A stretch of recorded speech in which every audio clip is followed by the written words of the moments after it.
the Hollywood Unapologetic Podcast with Orlando Delbert, Filmmaking Essentials. Today we're tackling something that came up in a really interesting Reddit. It's this connection between horror films and religious themes. It's often pretty chilling, right? Definitely. It seems like that combination really strikes a chord with people. Yeah, and we want to kind of explore why that might be. You know, what does it tell us about our own beliefs, maybe our fears? Exactly. And you were curious about some of the films that kept popping up in that thread, like why those particular movies. Right. What makes them resonate so much in the specific, religious horror space? So to get a good handle on it, we've got that Reddit conversation, obviously. But we also pulled a Barna Group survey. Okay. That looks specifically at the impact of Mel Gibson's The Passion and some really fascinating background details on The Exorcist from Wikipedia, production stuff, how people reacted. Ah, okay. So real mix then. Casual chat online, but also some deeper analysis. Yeah, sort of the spectrum. Yeah. From fan recommendations to, data on a specific film's impact. Got it. So your mission is to basically get a richer understanding of why this genre is so popular, get familiar with the key films people are always talking about, but without, feeling like you're just drowning in a massive list of scary movies. We'll pull out the key stuff, the insights, yeah, maybe some surprising facts. Perfect. Okay, so love to dive into that Reddit thread first. What were some of those films that just kept getting mentioned? Well, a few really jumped out. Yeah. St. Maud got a lot of enthusiastic agreement. People seem to really back that recommendation. Viewer work, right? Yeah, more recent. But then alongside that, you had the absolute classics, The Omen and, of course, The Exorcist. They came up again and again. Can't escape those two. Nope. And also The Devil's Advocate and Rosemary's Baby were in that sort of first wave of highly recommended titles. Interesting. A lot of those, like Omen and Rosemary's Baby, they play on that fear of, like, the Antichrist or something going wrong with the divine plan. Exactly. It taps into this deep anxiety about the subversion of religious order, you could say. Yeah, that makes sense. And it's quite a mix right off the bat, isn't it? You've got this newer indie film, St. Maud, sitting right next to these massive genre pillars from, like, decades ago. It really is. Yeah. And then there was a bit of a funny debate about one film that got suggested. Oh, yeah. Constantine. Someone listed it, and another user jumped in with this comment calling it a thick log of Constantine, sandwiched between excellent films. Huh. Okay. Bit harsh. Yeah. But they did admit it was entertaining, just maybe not quite on the same level thematically for, religious horror. Right. Context matters. And the original poster was cool about it, called Constantine, a Silly Fun Romp. So all good fun. People get passionate about their horror picks. Okay, so beyond those first few, the thread really opened up, didn't it? More films started pouring in. Oh, yeah. It expanded quite a bit. We saw mentions of The Ninth Gate, The Exorcism of Emily Rose, Stigmata, John Carpenter's Prince of Darkness came up too. Carpenter, nice. What else? Night Shyamalan Signs was brought up. And the person who suggested it, they said something interesting. They weren't religious themselves, but they felt the film's whole theme of lost faith actually made the alien stuff, the main plot, feel more emotionally powerful. That's a great point. So it's not always about, like, explicit demons and crosses. Sometimes it's the lack of faith, that void, that becomes the source of horror. Precisely. It suggests that absence can be just as powerful a trope in this genre. Creates a space for something terrifying to rush in, maybe. Yeah, really unsettling idea. What other films join the list? Let's see. The Witch was mentioned. Someone pointed out how heavily it focuses on faith, temptation, the devil, but from that historical Puritan viewpoint. Very atmospheric, that one. Definitely. Then Midsommar, which is fascinating because it's not Christian-based horror, right? It's about this horrifying cult. Right, showing how any belief system twisted can be terrifying. Exactly. Jacob's Ladder came up. Angel Heart, too. Someone was really enthusiastic about that one. Oh, with De Niro. Yeah. They loved the 90s noir vibes, praised De Niro and Mickey Rourke. Classic selling your soul story. Yeah. They seemed genuinely surprised by how much they enjoyed it. Always good to find those hidden gems. For sure. The original The Wicker Man also got a nod. And then one user went, pretty academic. Uh-oh. Yeah. They described horror broadly as non-anthropomorphic eschatology. Whoa. Okay. Break that down for us mere mortals. Non-anthropo what now? Non-anthropomorphic eschatology. So eschatology is about, like, the end times, death, ultimate fate. Right. And non-anthropomorphic means not human-like. So they're basically saying horror often deals with these ultimate fears, death, the unknown, but without the comfort of a human-like God or a clear, person-centric divine plan that the religion often provides. Ah, okay. So horror strips away that comforting human face we often put on the afterlife or the divine, leaving just the raw fear of the end. That seems to be the idea. It's a pretty deep way of looking at it, I thought. Yeah, definitely makes you think. And speaking of modern takes, Midnight Mass got a specific mention, didn't it? It did. The person who brought it up said it actually inspired the whole Reddit post. Oh, really? Yeah, because it manages to, criticize certain aspects of religion while also kind of embracing faith at the same time. Yeah. It's complex. It really is. That show definitely sparked a lot of conversation about belief, fanaticism, all that. It shows these films aren't always just straightforwardly pro or anti-religion. Exactly. Much more nuanced. So, did the list keep going? It feels like we've covered a lot already. Oh, it kept going. People were just throwing things out there. The Prophecy trilogy, the one with Christopher Walken. Oh, Walken as an angel, right? Classic. Yeah. Then The Autopsy of Jane Doe, The Rite, Apostle, House of the Devil, The Void, She Who Must Burn. Wow. Even Carrie. Someone argued it fits because it critiques that, rigid, oppressive religious upbringing. I can see that. Then The Church, The Convent, The Devils, To the Devil, a Daughter, Hereditary, with a specific note about the payment theology in that one. Right. Hereditary got really specific with its lore. It did. The Cleansing Hour, The Nun, the 2005 one, apparently, not the newer Conjuring one. Okay. And this one surprised me. A Nightmare on Elm Street. Really? How does that fit? Because of Freddy Krueger's backstory. His mother was a nun, remember? Amanda Krueger. Oh my God, you're right. I completely forgot that detail. Wow. Okay, that's a deep cut connection. It is. Shows how these themes can just weave in unexpectedly. Definitely. And the list still wasn't done. People brought up films from different contexts too, like Pan's Labyrinth, maybe a metaphor for the Catholic Church. Interesting interpretation. Under the Shadow, which deals with Islamic religious oppression. Even Nosferatu, with the interpretation of it being historically an anti-Semitic metaphor. Wow. Okay, so really broadening the scope. Yeah.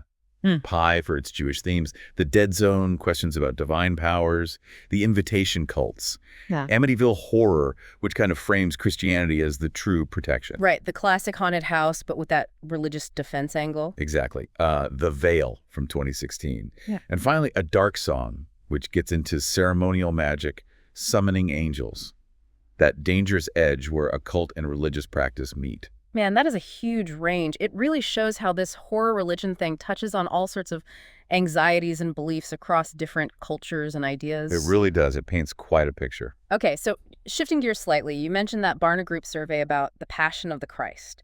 Now, that's not exactly horror, but definitely intense religious themes. Oh, absolutely. Incredibly intense. What did that survey find? How does a film like that actually affect people? Well, what's really striking is how directly it seemed to influence viewers. The survey found, get this, 41% of adults. Nearly half. Yeah, nearly half said they'd seen a movie in the last 2 years that made them think more deeply about their faith. But when they asked which movie, The Passion was the only one named by more than 5% of that group. In fact, almost 60%, 60 of those who reflected more cited The Passion. Wow, so it wasn't just a movie, it was overwhelmingly the movie prompting that reflection. Pretty much, yeah. The survey also mentioned things like people praying more afterward, suggesting maybe the visceral portrayal of suffering made people want a stronger spiritual connection or maybe empathize more. That makes sense. That's a very raw film. Did the survey look at whether thinking more actually led to, changing beliefs? It did. Interestingly, that number was smaller. Only about 6% said a movie had actually changed something they believed about Christian faith. Okay, so much less common. Right. But again, The Passion was way out in front. Over half of that small 6% group said The Passion was the film that caused the change. Still significant within that group, though. Definitely. Other films mentioned were things like Left Behind, A Walk to Remember, Joshua, but way less frequently. So lots of reflection, less actual belief change, but The Passion was the big driver for both.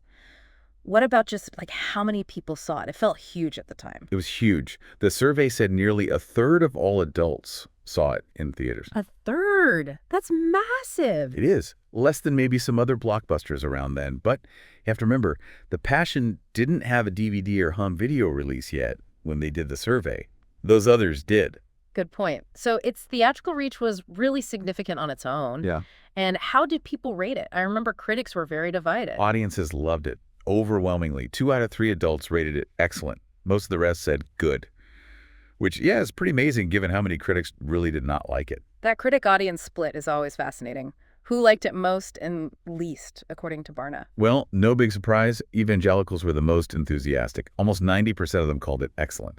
Wow. The lowest ratings came from atheists and agnostics, homosexuals, and liberal Democrats. Also, Protestants actually rated it higher than Catholics did, which is interesting. Huh. Okay. Any other demographic quirks? The audience was pretty representative of the U.S. population overall, but with a couple of slight skews. Single adults and Hispanics were a bit overrepresented, and born-again Christians made up a bigger chunk of the audience, while atheists and agnostics were, predictably, underrepresented. So it definitely resonated strongest with existing believers. Okay. But did it have any, lasting impact beyond just thoughts or beliefs? Did people do anything differently? Yes, actually. A pretty significant number, 18% of viewers said seeing the Passion changed their religious behavior. Oh, really? Like how? The main things reported were praying more often, going to church more, getting more involved in church activities. Mm-hmm. And overall, about 1 in 10 viewers said the film led to changes in both their beliefs and their practices. That's pretty tangible. So even if it wasn't a total belief conversion for most, it did nudge a lot of people toward more active religious engagement. Seems so. George Barna, the guy who ran the research, had some thoughts on why the impact wasn't maybe even bigger. Oh, yeah. What did he say? He basically pointed to our, crazy media-saturated world. Short attention spans, constantly bombarded with new stuff. He figured the average person had already seen tons of other movies and TV between seeing The Passion and taking the survey. Right. Hard for one thing to stick. Yeah. He suggested profound transformation from just one film is maybe less likely now.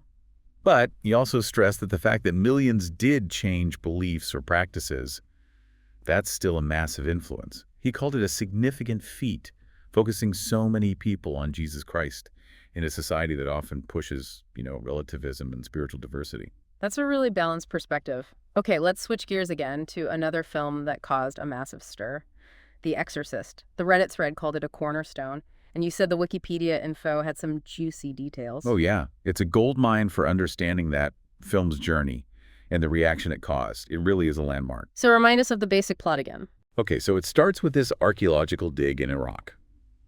Father Merrin finds this ominous statue, Pazuzu. Then it cuts to Georgetown, Washington, D.C. Actress Chris McNeil, her daughter Reagan, maybe 12 years old, starts getting really sick, acting incredibly violently, disturbingly. Right. Doctors are baffled. Eventually, the horror sinks in maybe his demonic possession. Chris, desperate, seeks out Father Karras, who's having his own crisis of faith. Mm-hmm. And ultimately, they bring in Father Merrin, the experienced exorcist from the beginning, for this desperate, terrifying ritual to try and save Reagan. Such a classic setup. Innocence corrupted, faith versus doubt. It really hits hard. I heard the film actually toned down some stuff from the book. That's right. The Wikipedia entry mentions a few things. For example, the crucifix scene is in the film, but apparently in the book it was much more graphic, prolonged, and resulted in severe physical injury. Okay, wow. The book also described the possessed Reagan having constant, overwhelming diarrhea. Just this pervasive, disgusting smell filling the house, which the film leaves out. Probably for the best, cinematically speaking. Probably. And interestingly, the film makes it much more clearly demonic possession.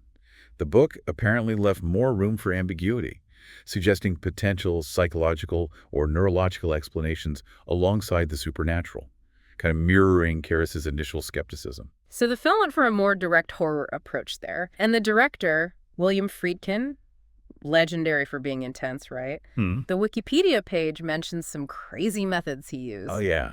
He was known for being manipulative to get genuine reactions. Like, he apparently slapped Father O'Malley, the actor, playing Father Dyer, really hard right before a take. No way. Just to get that shocked, solemn look when Dyer gives Karras the last rites. He also fired blank pistols near actors without warning to make them jump. That sounds not okay. Well, it was the 70s. He even did it to Eileen Dietz, who played the demon face during a scene. Yeah. And the famous projectile vomit scene. Yeah. He apparently told Jason Miller, Karras, that the pea soup vomit would hit him in the chest, but he aimed it right at his face to get that look of genuine disgust and surprise. Man. Intense. And wasn't he just generally difficult to work with? The anecdote suggests so. Yeah. First day, supposedly he had a wall torn down for a shot of bacon frying, then demanded preservative-free bacon, which was hard to find. Ah. Okay. Priorities. Crew members talked about him reshooting constantly, even complex scenes, spending days on one shot. Firing and rehiring people was apparently common. They nicknamed him Wacky Willie. Sounds like a chaotic set. But I guess he got results. The locations were challenging too, weren't they? Iraq, Georgetown? Absolutely. Filming in Iraq, near Mosul. Mm-hmm. The U.S. and Iraq didn't even have diplomatic relations then. Warner Brothers was apparently terrified Friedkin wouldn't make it back. Wow. He had to negotiate everything locally, hire Iraqi crew, even teach filmmaking classes. And the dig site itself, Hatra, was like 130 degrees Fahrenheit during the day. They could only shoot at dawn and dusk. Brutal. And then Georgetown, those famous steps. Yeah, filming on location there had its own logistical nightmares, but those steps became iconic. So iconic, in fact. Yeah. In 2015, DC actually put up an official plaque there, commemorating them. Blatty, the writer, and Friedkin were both there for the unveiling. Friedkin apparently said having his name on that plaque meant more than another Oscar because it would last longer. That says a lot about the film's legacy. What about the special effects? Groundbreaking for the time and utterly terrifying. Truly innovative. Wikipedia breaks some of it down. The head spinning. They used a life-size animatronic dummy of Reagan. Oh, okay. The levitation involved wires hidden under Linda Blair's nightgown, sometimes moving the whole bed rig too, and the possessed Regan makeup. So disturbing. Friedkin and the makeup artist apparently took inspiration from the crucifix scene in the book, imagining Reagan clawing at herself, the wounds getting infected and gangrenous. That was the logic behind her horrifying look. Green contacts, a latex stomach piece for the Hello PME message.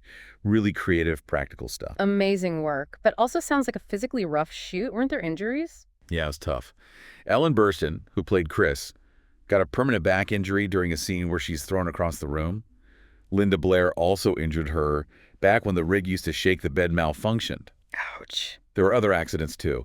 A carpenter lost a thumb, a technician lost a toe, and sadly, several people connected to the film or their close family died during or soon after production. Oh. Which, led to all that talk about the film being cursed. Just adds to the unsettling legend. Even the opening titles and the music had some drama. They did. The title sequence was the first big job for designer Dan Perry. Friedkin wanted a sunrise opening, but hadn't shot one, so Perry cleverly suggested just implying one with a black and white to color fade. Smart. And the music. Lalo Schifrin wrote a whole score that Friedkin hated and apparently threw out. Bernard Herrmann turned the job down.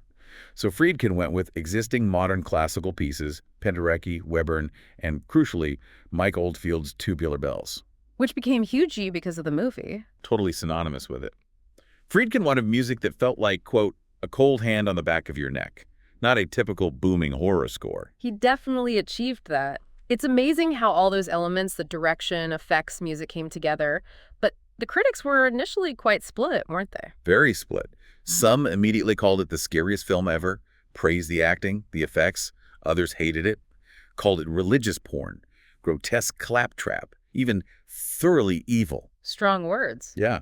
Big names like Judith Kriest and Pauline Kael had mixed feelings too, praising parts but finding it maybe lacked the novel's depth or was just shallow despite the serious tone. So critics were all over the place, but the audience reaction, that was something else entirely. It was a phenomenon. Absolutely extraordinary. Reports of people literally screaming, fainting, running out of theaters.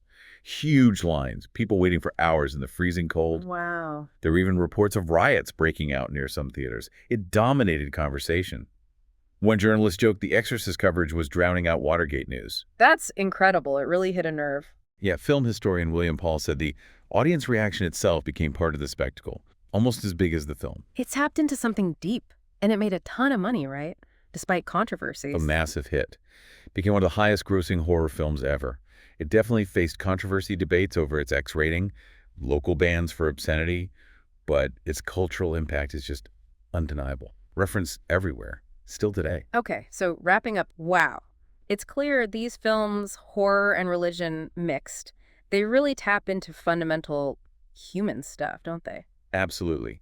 Deep fears about good versus evil, the unknown, what we believe about, the spiritual world. Yeah, and that Reddit thread showed just how wide-ranging it is, from classics like The Exorcist dealing with demonic possession to newer things like Saint Maud or Midnight Mass exploring faith and doubt in more complex ways. Right. And then you have The Passion, showing how film can provoke serious spiritual reflection, even change how people practice their faith. A really powerful connection there. And The Exorcist, its legacy, just proves how a film tackling these themes can become this huge cultural moment, sparking debate, leaving this lasting, often terrifying mark. What's really fascinating is how these ancient themes still have such a grip, even as the world becomes more secular, you could argue. That's the big question, isn't it? Thinking about all these films, the different reactions. What does the ongoing popularity of religious horror say about our relationship with faith today? Yeah, are these movies a way to kind of grapple with those big questions safely in fiction? Or is it more about the thrill, exploring the dark side of belief? Or maybe both. And you wonder what films today, with religious themes maybe bubbling under the surface, might cause those same intense reactions and discussions that The Exorcist did back then. A lot to think about. You can find more insights on navigating the entertainment industry and achieving success in Orlando Delbert's work, including his book, Pollyanna's Tear-Soaked Battlefields of Hollywood, a survival guide against the cynicism and the hypocritical, and of course, the Hollywood Unapologetic platform. And always remember, you are the key to your own success. You are the new Hollywood generation. Be informed, be prepared, and most importantly, be great. That's it. Be great. Good luck out there. See you next time.